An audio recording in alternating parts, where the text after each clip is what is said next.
Welcome to the second episode of a brand new series on the channel, Reality Bites, The Real Horrors.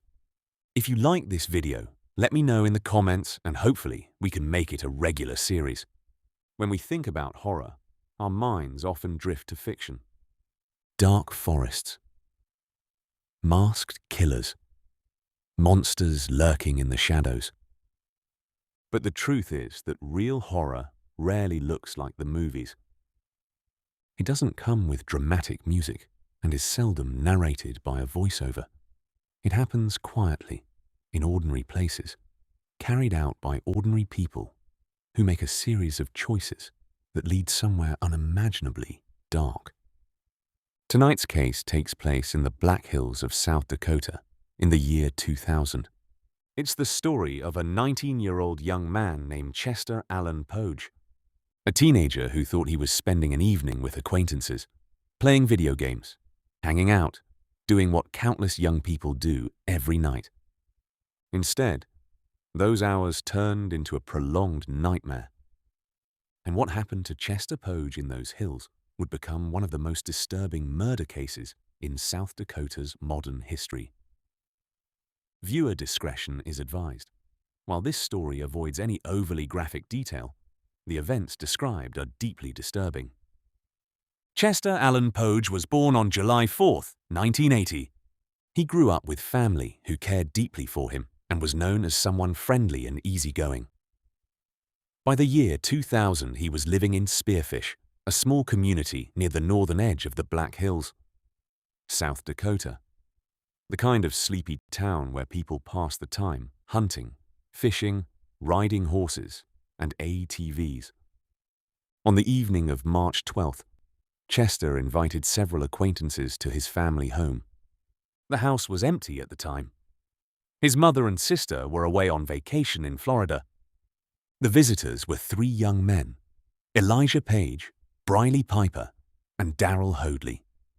The group gathered to play video games and spend time together. At least, that's how the night began. But beneath the casual atmosphere, something else was already forming. While Chester believed he was spending time with friends, the three men around him were discussing something far darker. They intended to rob his family's home, and they were already debating whether Chester could be left alive to witness it. At some point during the evening, the atmosphere inside the house changed. Elijah Page produced a .22 caliber pistol that he had stolen from the home itself. He pointed it at Chester and ordered him to get on the floor. In a matter of seconds, what had begun as a normal evening became a hostage situation. Chester was kicked repeatedly, so hard and so consistently that he lost consciousness. When he came to, he was tied up with a cord and placed in a chair. A tire iron had been used to bind his feet so he couldn't escape. In those moments, Chester realized something terrifying. The people surrounding him were not joking. They were not trying to scare him. They were discussing how they were going to kill him. And as he sat there helpless, they spoke openly about it right in front of him. It's difficult to imagine the fear someone must feel in that situation. To hear people calmly debating whether or not your life should continue. To know that your fate rests entirely in the hands of people who no longer see you as human. What followed was not a quick crime. Instead, the attack escalated over hours. Chester pleaded with them to let him go, but the group refused. At one point, he was forced to drink beer that had been contaminated with crushed pills and hydrochloric acid from the home's cleaning cupboard. His ATM card was taken. His possessions were stolen. But robbery alone wasn't enough. The group forced Chester into his own vehicle and drove roughly 7 miles away to Higgins Gulch, a remote, wooded area deep within the Black Hills.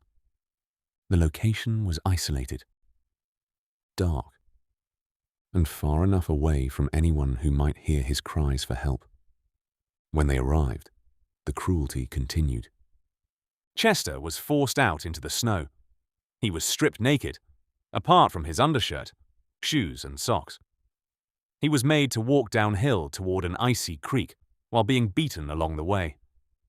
Even then, he continued to plead for mercy. Chester was ordered to lie in a freezing creek. It was here where his attackers kicked him again and took turns standing on the back of his head in an attempt to drown him in the freezing water. Elijah Page then produced a knife and stabbed Poage in the neck, again in an attempt to end his life. Tragically, at this moment the 19-year-old must have realized that his chances of survival had dropped to zero. Because in one last attempt at looking for some semblance of mercy, Poage asked if he could return to the vehicle, as he would prefer to bleed to death in the warmth of the car rather than freezing to death in the creek. However, in one final act of unimaginable cruelty, the three attackers would initially allow this request, only to, at the last second, drag him back to the freezing creek. Forced to lie face down again in the freezing water, it would be here, in the early hours of March 13th, that his life would be ended. Page and Piper took turns dropping large rocks onto Chester's head. Eventually, and in a horrible but strangely merciful way, one of these blows would end his life, ending the torment. Chester Allan Poage was 19 years old. After the murder, the three perpetrators left Chester's body in the remote gulch. Then they drove away in his vehicle. What they did next adds another chilling layer to the story. They returned to Chester's home and stole more items from the house, including electronics and clothing. Then they left the state. They traveled to Missouri, hoping to stay with Piper's sister, but she refused to let them remain. Eventually, they returned west, using Chester's ATM card to withdraw cash and selling some of his belongings along the way. For weeks, Chester's fate remained unknown. Then, on April the 22nd, 2000, a woman hiking in Higgins Gulch made a grim discovery. She found human remains. A forensic examination confirmed the worst for his family. The remains belonged to Chester. Once investigators began questioning those connected to the case, the truth started to unravel quickly. Darrell Hoadley eventually confessed and provided police with details about the murder and the names of the other participants. Authorities soon tracked down the remaining suspects. Elijah Page was arrested in Texas. Briley Piper was located thousands of miles away in his home state of Alaska. Both men later gave statements describing the events surrounding Chester's torture and murder. All three were eventually charged. The case shocked the community, not just because of the violence, but because of the cruelty involved and the betrayal at its center. Chester had invited these men into his home.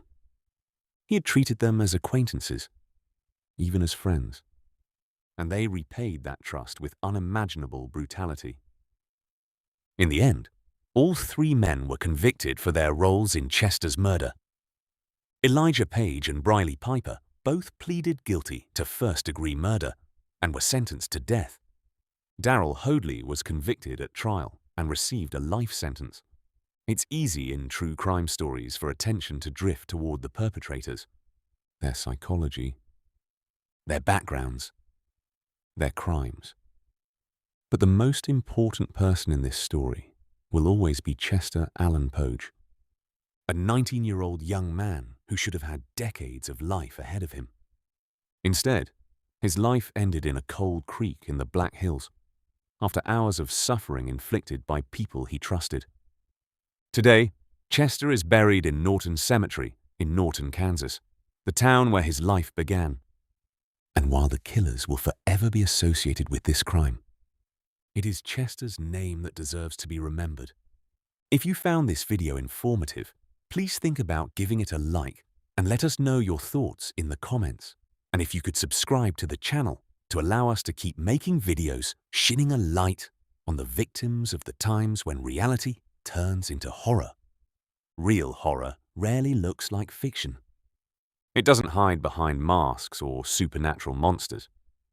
Sometimes it looks like ordinary people sitting in a living room playing video games. Until suddenly, it doesn't.